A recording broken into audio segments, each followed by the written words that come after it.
Olá pessoal, tudo bem? Dando sequência então à nossa série de vídeos sobre princípios do direito ambiental e o meio ambiente na Constituição Federal, chegamos aqui no nosso último vídeo, onde nós vamos finalizar os aspectos do artigo 225 que ficaram faltando e ver ainda alguns princípios extras que nós não vimos nos vídeos anteriores.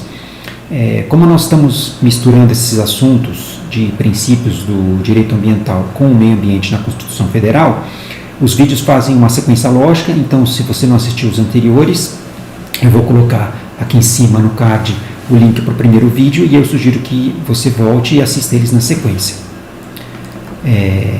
Também, seguindo um padrão que a gente adotou nos vídeos anteriores, vale aqui um disclaimer, que eu uso às vezes algumas figuras e imagens da internet, mas nossos vídeos não têm nenhuma finalidade comercial, mas se porventura você se sentir prejudicado com o uso de alguma imagem que seja sua, pode entrar em contato conosco por e-mail ou nos comentários do vídeo que a gente retira e altera o vídeo sem problema algum.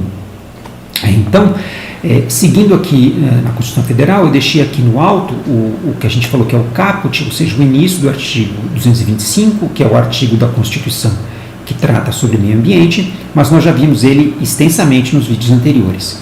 E também nos últimos vídeos nós vimos todos os incisos dentro do parágrafo 1º, que tratava de todas as, digamos assim, obrigações ou deveres ou tarefas ou imposições ao poder público. E aqui nós vamos passar a ver agora os parágrafos seguintes. Então, no parágrafo 2º, nós vimos até o item 7 do parágrafo 1º.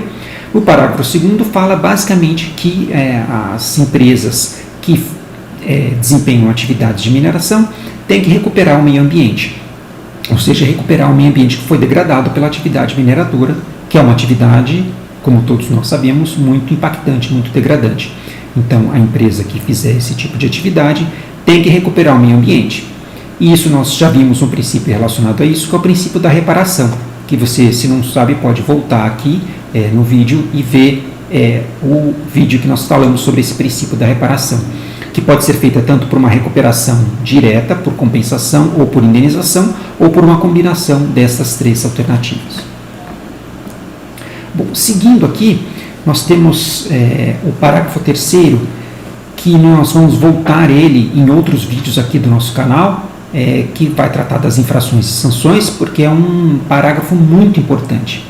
E esse parágrafo nos diz que as condutas e atividades danosas ao meio ambiente, esse é o sentido da palavra lesão, então as atividades e as condutas que forem lesivas ou danosas para o meio ambiente, vai fazer com que as pessoas que ocasionaram essas infrações, esses danos que são aqui os infratores, e esses infratores, uma novidade aqui no Brasil, é que eles podem ser pessoas físicas, como nós estamos acostumados, como nós já podemos sofrer consequências penais por crimes que a gente cometa, ou consequências administrativas, tomar multa, mas também as empresas podem sofrer consequências penais, o que é uma novidade aqui do direito ambiental. Nem todos os ramos do direito têm essa possibilidade.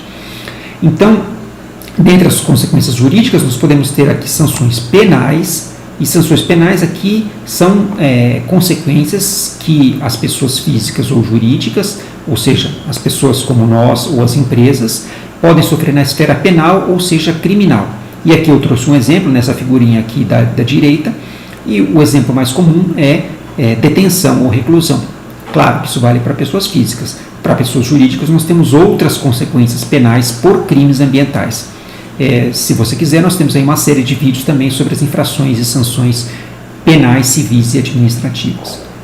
Mas, além disso, nós podemos ter consequências administrativas também, das quais a mais conhecida de todos aqui é a popular multa, como consequência administrativa, aplicada por um funcionário do Poder Executivo, ou seja, por um órgão policial, um órgão fiscalizador, como por exemplo o IBAMA, órgãos fiscalizadores das prefeituras, dos estados, que não aplicam essas sanções administrativas, dos quais a multa é o exemplo mais comum, mas nós temos outros exemplos aí, demolição, embargo, suspensão de atividades, que também vamos ver em detalhes aí em outros vídeos.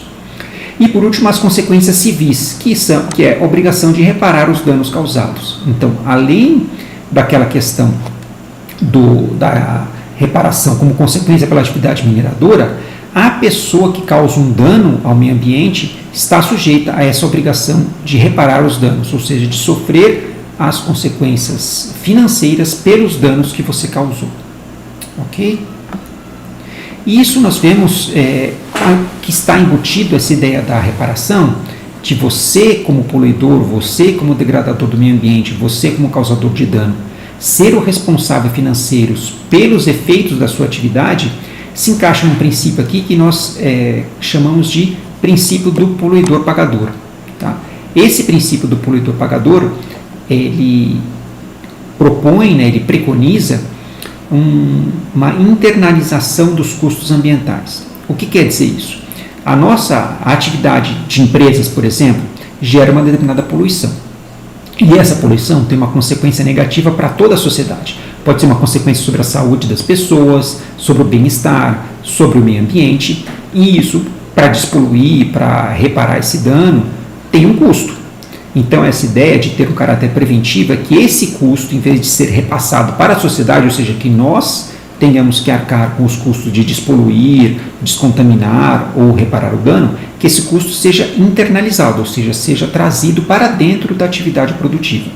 Então, ele tem um caráter preventivo, ou seja, o governo federal, estadual, municipal pode exigir que, por exemplo, as empresas usem filtros, que as empresas façam tratamento de esgotos, que as empresas façam um tratamento prévio de resíduos sólidos, que as empresas tenham destinação adequada de resíduos químicos ou resíduos perigosos. Então, esse é o caráter preventivo, ou seja, o custo dessa poluição, dessa degradação ambiental é internalizado antes mesmo até de que gere um dano. Então, você tem um caráter preventivo através de medidas que o Poder Executivo determina. Mas também ele tem um caráter repressivo, ou seja, você é obrigado a arcar com os custos da recuperação ambiental, da reparação, ou você pode sofrer uma multa, como uma consequência por aquele ato que você fez de dano. E geralmente o dinheiro dessas multas, dessas consequências, é revertido para você conseguir consertar o dano. Então, às vezes, por todo aquele ônus causado para o Estado, além de reparar o dano diretamente, você paga uma consequência que muitas vezes, uma multa, que é uma taxa que é revertida, na maior parte das vezes, para solucionar aquele problema ambiental que é causado por aquela atividade. Então, esse princípio do poluidor pagador é um princípio muito relevante dentro da ideia do direito ambiental, que ele serve para que os custos não sejam, digamos assim, externalizados, transferidos para toda a sociedade ou para até as pessoas, e sim os custos têm que ser embutidos dentro da própria atividade produtiva. Ligado a esse princípio, nós temos um outro princípio, que é o princípio do usuário pagador. A ideia desse usuário pagador é de que você deve cobrar pelo uso de recursos ambientais. E o mais conhecido de todos os exemplos aí é o caso da água. E a ideia de você cobrar pelo uso da água é que a gente valore economicamente esse recurso. Um exemplo que eu sempre dou é que alguns municípios aí do Brasil, talvez seja o caso de você que esteja assistindo o vídeo, eles não cobram pelo uso da água. Esse custo é arcado pela prefeitura. E, invariavelmente, os alunos com quem eu converso das cidades que têm esse tipo de medida, é que há um abuso, ou seja, as pessoas não economizam, passam a descartar a água, usar de forma abusiva, de forma desperdiçando aquele recurso tão precioso. Então, uma dessas ideias é que quando você cobra pelo uso do recurso, pelo uso da água, no caso, você valora economicamente, ou seja, as pessoas passam a, vamos falar assim, no linguajar popular, sentir no bolso aquele custo, então você vai, ao dar um valor econômico para ele, permitir um uso mais racional. E um outro caso é que você também tem toda uma infraestrutura de disponibilização daquele recurso. Você precisa de uma estação de tratamento de água, você precisa de um sistema de distribuição, você precisa de um sistema de cobranças, de manutenção. Então, os custos dessa disponibilização são passados para o usuário. Então, essa que é uma ideia por trás do usuário pagador. Não há outros exemplos claros de outros recursos que normalmente se paguem, porque a maior parte dos outros recursos naturais, eles são regulados, são comercializados, então nós temos mercado para eles. Pode ser que no futuro nós tenhamos que, por exemplo, pagar pelo ar limpo, pela disponibilização de ar limpo, se continuarmos em alguns locais assim a ter degradação do ar, da qualidade do ar. Caminhando aqui para outros princípios do direito ambiental, nós temos o princípio da cooperação, que ele não está bem claro em nenhum dos itens aí do artigo 225, mas é um princípio muito simples, né? O princípio da cooperação, ele nos diz que a defesa ambiental, a proteção ambiental ou até mesmo a recuperação ambiental não são coisas que podem ser feitas isoladamente. Elas precisam da cooperação entre diversas entidades. Essas entidades podem ser diferentes governos, diferentes países ou níveis federativos no Brasil, por exemplo, a União, cooperar com os estados, cooperar com os municípios, ou diferentes órgãos do governo, né? Por exemplo, a Secretaria de Meio Ambiente de um estado, cooperar com a Secretaria da Agricultura, cooperar com o Ministério do Meio Ambiente, cooperar com o IBAMA, entre diferentes instituições públicas e privadas. Então, uma ONG pode cooperar na defesa ambiental, com algum órgão público, uma universidade pode colaborar, enfim, a sociedade, porque aquela ideia de que o meio ambiente é um bem de todos, como nós vimos, é um bem de uso comum do povo, segundo nossa Constituição. Então, não adianta nós termos só uma entidade ou só um governo, até porque o meio ambiente não tem fronteiras. E a poluição também não tem fronteiras. Não existe, então, por exemplo, se nós pegarmos ali um parque que está na fronteira do Brasil com a Argentina, como o Parque do Iguaçu. Uma onça que está andando por ali não sabe que se ela atravessar o rio, do outro lado é outro país. Então, precisamos cooperar entre os países. Mesma coisa um parque nacional que esteja no limite entre dois estados ou entre mais de um município. Ou, no caso da poluição, né, vamos imaginar uma poluição gerada pelo estado de São Paulo, ela vem até ali, vem subindo pela Fernão Dias e chega antes de Extrema e não passa para o estado de Minas Gerais. Não existe isso. Então, poluição não respeita fronteiras, não existe fronteiras para poluição, não existe fronteiras para degradação, e os animais, as plantas também não sabem que existem as fronteiras, ou que existem esses órgãos humanos. Então, nós precisamos da cooperação de todos na defesa, na proteção ambiental, no combate aos problemas ambientais e na recuperação.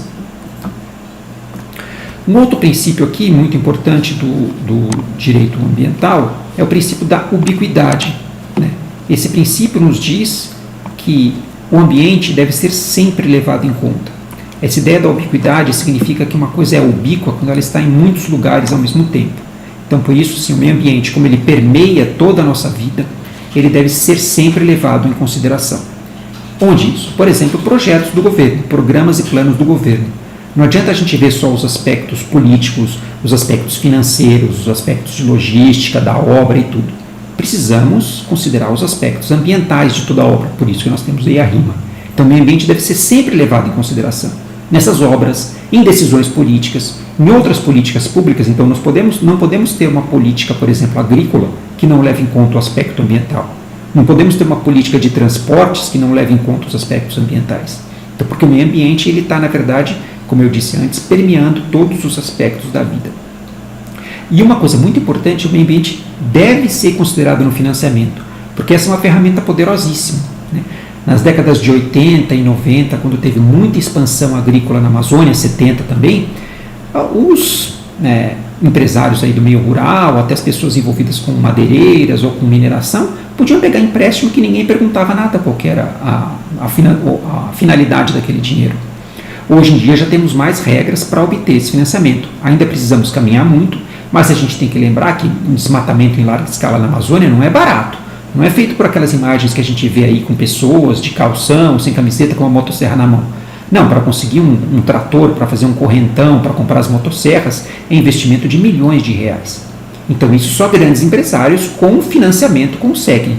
E se nós colocarmos critérios ambientais muito rígidos, então nós conseguimos talvez frear um pouquinho isso, se a pessoa só conseguir comprovar, se a pessoa só conseguir o financiamento, se comprovar que está seguindo as normas ambientais. Tá? Mesma coisa com a mineração. Mineração não é aquela atividade romântica que a gente vê do cara que está lá com a bateia na mão e tal, todo sujo. Não. Mineração hoje em dia exige equipamentos que também estão na casa dos milhões de reais. E esse dinheiro ninguém tem para tirar do bolso, né? Esse dinheiro é sempre financiado. Então, o financiamento para empréstimos, para atividades econômicas, é uma ferramenta muito poderosa que a gente tem para garantir o cumprimento de leis ambientais. Então, passando aqui para um outro parágrafo, o parágrafo 4º, ele é um parágrafo problemático, se a gente olhar bem, porque ele nos diz algumas coisas que são patrimônio nacional e que o seu uso deve ser adequado na forma da lei, ou seja, ter restrições para o uso, para garantir a preservação e um uso adequado dos recursos naturais.